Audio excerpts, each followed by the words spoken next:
A developing story at 10 o'clock. New reaction from NorthWestern Energy after coal-fired power plants come under fire from an Environmental Protection Agency rule update. NorthWestern Energy President and CEO Brian Bird says the EPA's decision will increase the cost of energy service and jeopardize reliability. Bird says the inability to use Colstrip in the timeframes provided will push the already stressed transmission system beyond its capability. He adds this decision puts reliable, affordable energy at risk. The new rules target the coal industry and natural gas plants. Bottom line, plants are ordered to capture emissions or shut down. The regulations are a key part of President Joe Biden's promise to eliminate carbon pollution from the electricity sector by 2035. But a local economy expert tells NBC Montana the new guidelines could create hurdles and financial issues for power plants.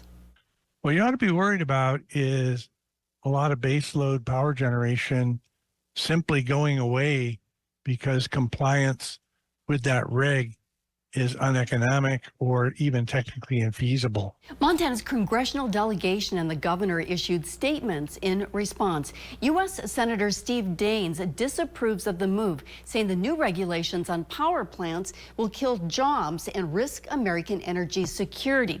And no one will be able to charge electric technology being pushed on Americans.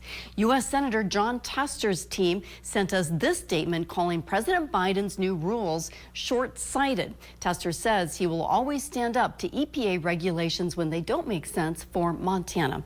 He will review the new rules and discuss potential action with local communities and businesses if necessary.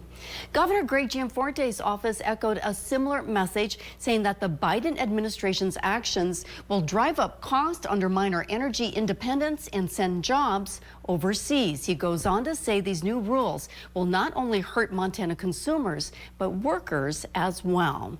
Meantime, the nonprofit Moms Clean Air Force praised the rule changes, stating it will force the Colstrip coal-fired power plant to curb emissions, which will improve health outcomes for those who live in the area. Air pollution impacts people. It negatively impacts children the most, especially our most vulnerable people.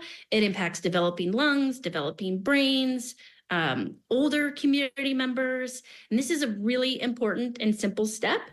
Uburaga says she expects challenges to the rule changes, but says Colstrip had plenty of time to clean up their emissions output. Addressing the climate crisis has been a key priority for the Biden administration. You might remember when he ended the Keystone XL pipeline project back in 2021. Despite that, the U.S. continues to pump oil at a record pace, leading the world in oil production for the 6th consecutive year in 2023, according to the U.S. Energy Information Administration. Crude oil production in the United States averaged 12.9 million barrels per day last year.